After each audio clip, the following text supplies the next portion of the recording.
Pertama, saya itu sudah dilarang oleh beberapa pihak untuk terlibat lagi atau membahas lagi masalah terkait masalah ini.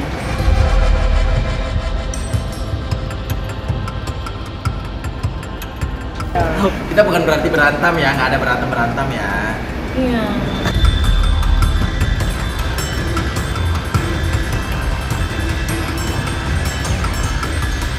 Untuk Mail dan Niki, apapun yang kalian pikirkan tentang saya tidak bisa memaksa pikiran kalian tentang saya. Tapi yang pasti saya masih mendukung kamu.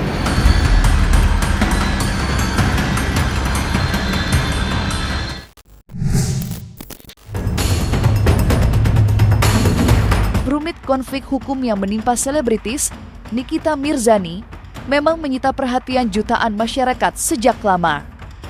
Bukan hanya karena perkara hukum di muka persidangan, tetapi juga karena pertempuran di sekitar yang tak kalah panasnya. Tentu masih segar diingatan bagaimana polemik skincare bak membuat publik terbagi dua. Begitu pula di kalangan sahabat-sahabat pihak yang berseteru, serta sederet pegiat media sosial lainnya. Terbaru, kejutan datang dari sosok Miss Gossip. Pasalnya, ia yang dahulu tampak membela pihak Reza Gladys, kini justru berbalik arah dan tampil seperti membela Nikita Mirzani. Sontak saja, hal itu menghadirkan tanda tanya besar di benak orang banyak, termasuk juga Yoro ini, selaku salah satu orang dekat Nikita yang selama ini sempat menghilang dari mata publik. Lantas, seberapa gentingkan situasi sekarang ini hingga Yolo Ine kembali tampil di hadapan orang banyak, serta apa pula alasan Yolo Ine terkait aksi bungkamnya selama proses persidangan Nikita. Pertama, saya itu sudah dilarang oleh beberapa pihak untuk terlibat lagi atau membahas lagi masalah terkait masalah ini.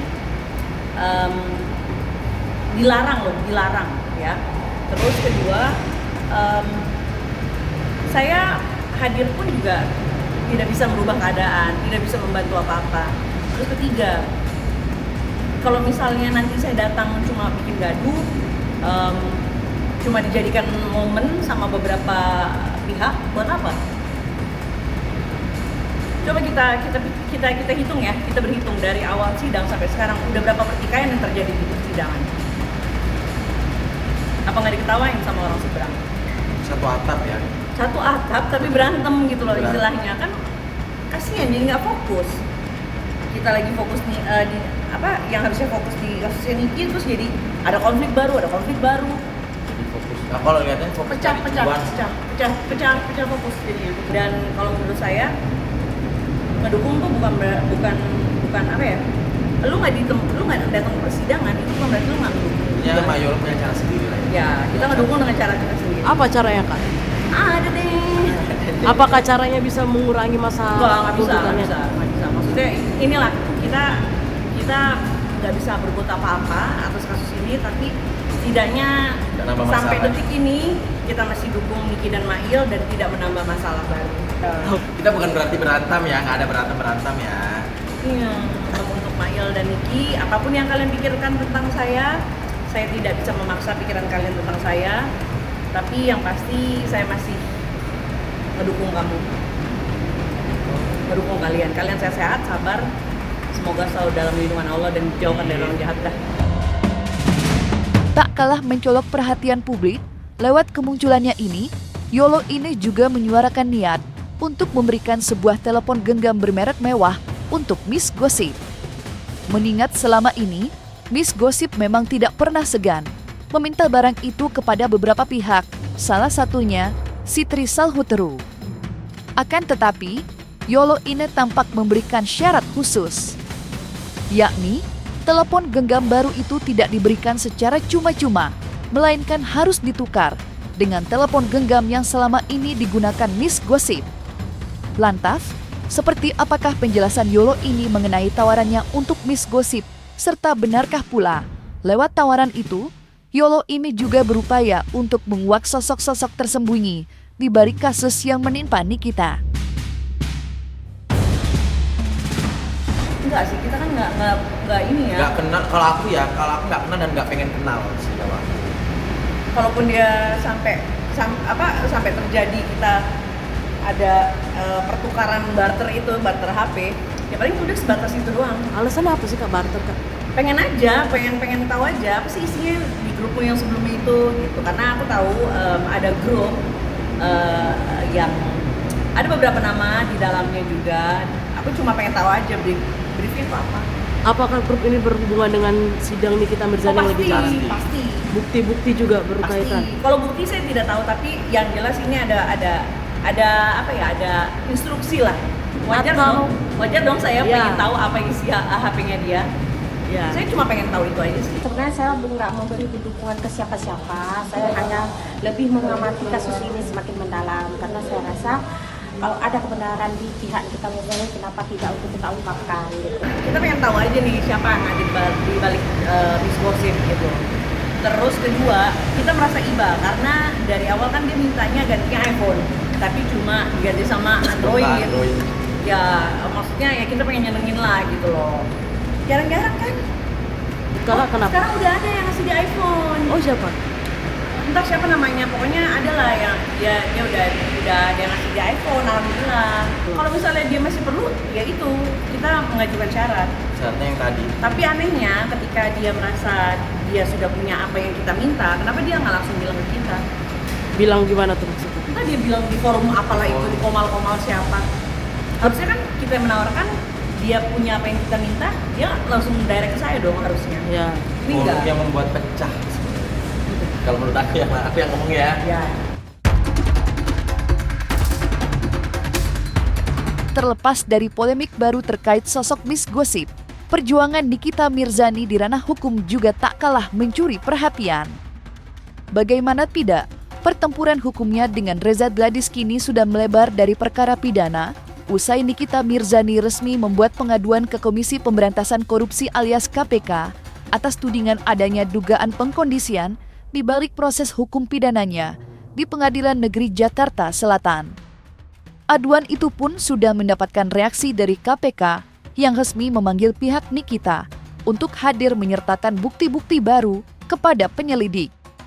Lantas benarkah bukti-bukti yang disertakan itu masih memiliki kaitan dengan Miss Gossip dan upaya Yolo Ine, serta bagaimanakah pula penjelasan pihak Nikita terkait pemeriksaan itu?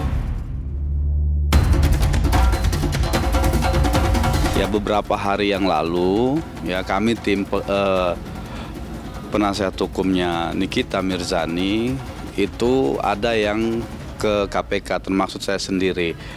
Nah di dalam kedatangan kami ke KPK pada waktu yang lalu itu berkenaan dengan surat yang diterima oleh Nikita.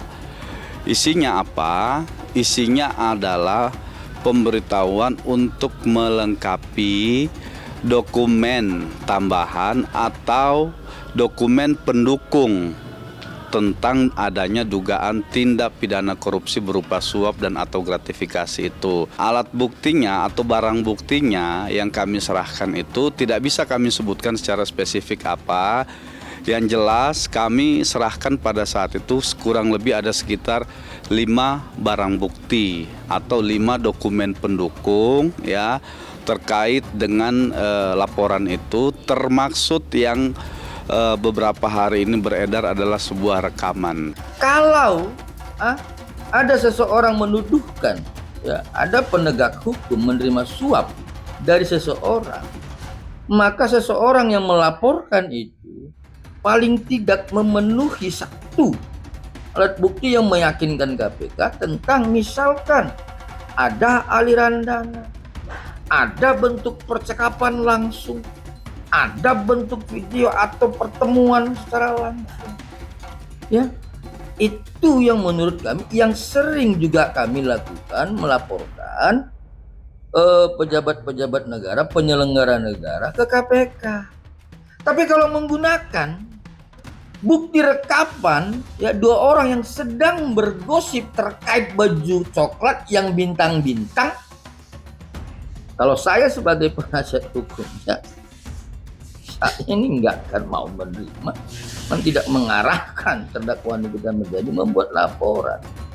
Ngapain kita harus melaporkan penegak hukum yang lain dengan dasar dua orang yang sedang menggosip. Seperti itu. Iya dong Pak, periksa yang tuntas untuk kasus dugaan suap. Sekarang posisinya lagi dalam telaah hukum ya oleh pihak yang berwenang yaitu KPK. Kemudian KPK nanti akan melakukan analisis terhadap barang bukti itu sehingga nanti kemudian akan sampai kepada tahap kesimpulan. Apakah nanti kemudian terhadap laporan itu tindak lanjutnya seperti apa atau kami diminta untuk melengkapi dokumen-dokumen lain, nanti akan kami lakukan sesuai dengan apa yang disarankan oleh KPK.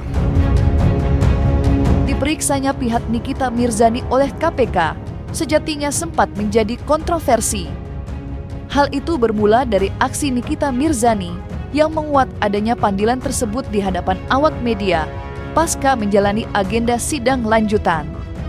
Namun tak disangka, ucapan itu justru dibantah oleh juru bicara KPK kala dihubungi lewat pesan singkat. Alhasil, sindiran hingga cibiran sontak ramai diarahkan pada Nikita.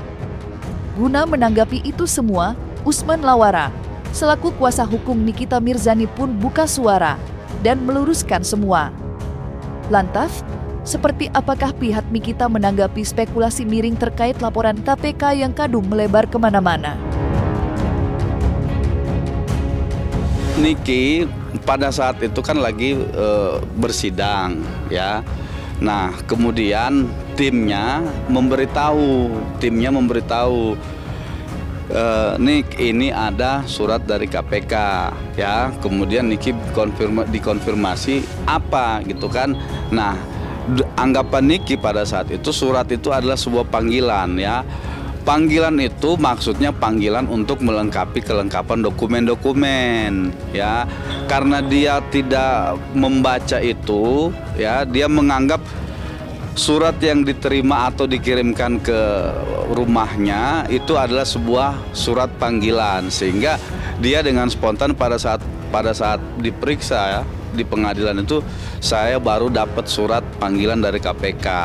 Nah, surat yang panggilan dimaksud itu adalah surat panggilan melengkapi dokumen-dokumen pendukung terhadap laporan yang sudah pernah dia ajukan sebelumnya. Nah, itu konteksnya, bukan dalam konteks bahwa Nikita dipanggil untuk dimintai keterangan, bukan.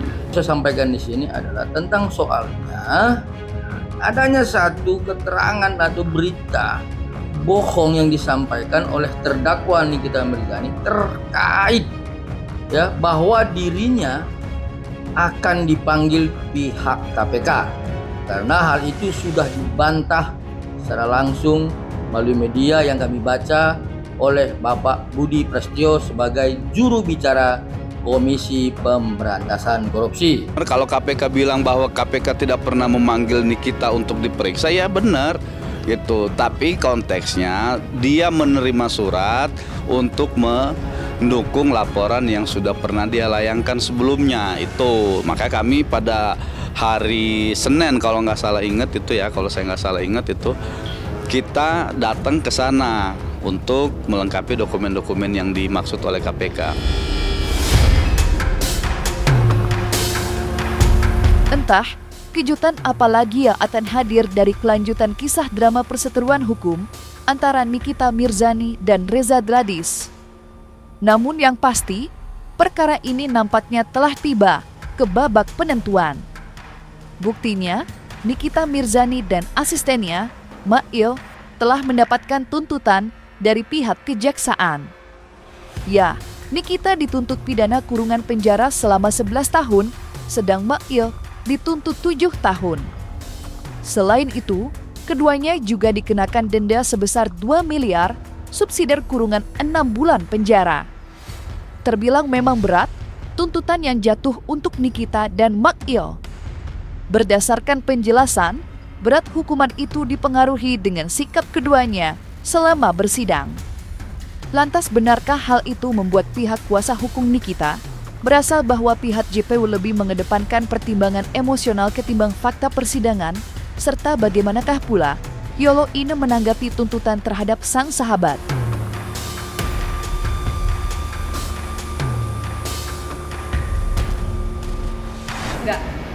Karena kalau misalnya dibilang pemerasan 4M itu tuntutannya 11 tahun dan 7 tahun, harusnya yang kasus Timah kemarin 100 tahun dong. Ya kan? Awalnya itu cuma 6 tahun ya? Iya, ya kan? 6 tahun. Nggak sepadan sih. Dan terlalu dipaksakan kalau menurut saya pribadi. Tuntutannya 11 tahun nggak ada masalah, itu kan tuntutan ya kan, tuntutan dari jaksa berhak menuntut suka-suka dia. Yang penting udah selesai nih, jaksa nggak ada nuntut-nuntut lagi ya kan, nanti tinggal bagian saya di minggu depan. Pertama saya mau sampaikan begini, tuntutan 11 tahun ya itu bukan tuntutan yang ringan tentunya ya. Itu tuntutan yang seperti layaknya seorang koruptor ya. Tuntutan itu seperti layaknya seorang teroris ya. Tuntutan itu juga seperti layaknya tuntutan seorang pembunuh. Nah, artinya saya mau katakan apa? Di sini kasus ini simple ya. Persoalannya adalah terkait dengan adanya duit 4 miliar, di mana duit 4 miliar itu adalah duit hasil kesepakatan ya. Hasil kesepakatan itu kita sudah buktikan di pengadilan. Dan ingat ya, Reza Gledis sebagai pelapor pada saat di persidangan tegas memberikan keterangan, memberikan penjelasan bahwa iya, saya memang sepakat dengan Mail untuk memberikan uang itu. Nah, pertanyaan seriusnya, kalau itu sudah adalah uang sepakat, itu ya, maka apalagi yang dipermasalahkan? Sudah sepakat kok ini orang ini. Lah, lalu disampaikan kalau sudah sepakat, bagaimana kita bisa menganalogikan tuntutan yang begitu besar gitu ya? Menurut aku nggak mention, karena menurut aku itu endorse sebenarnya. Kasus ini sebenarnya dia endorse, Ya, bukan pemerasan. menurut dari kesaksian ahli ini adalah endorse. Emang endorse, kalau kelihatan sih endorse, dan itu kan disetujui ya masih ya yang pelapor. Tapi lucu aja gitu hukum di Indonesia, kalau semua jaksa kayak jaksa gua penuh rutan pondok bambu sama orang yang nggak bersalah. Nah, inilah yang saya sampaikan, yang saya katakan tuntutan jaksa itu tuntutan yang emosional. Tidak lagi mengedepankan penegakan hukum, ya. Tidak lagi mengedepankan fakta-fakta di persidangan itu. Seolah ini tuntutan ini membawa pribadi dari pelapor itu yang bernama Reza Gledis. Dan jangan lupa untuk like, subscribe dan juga share channel YouTube Cumi Cumi.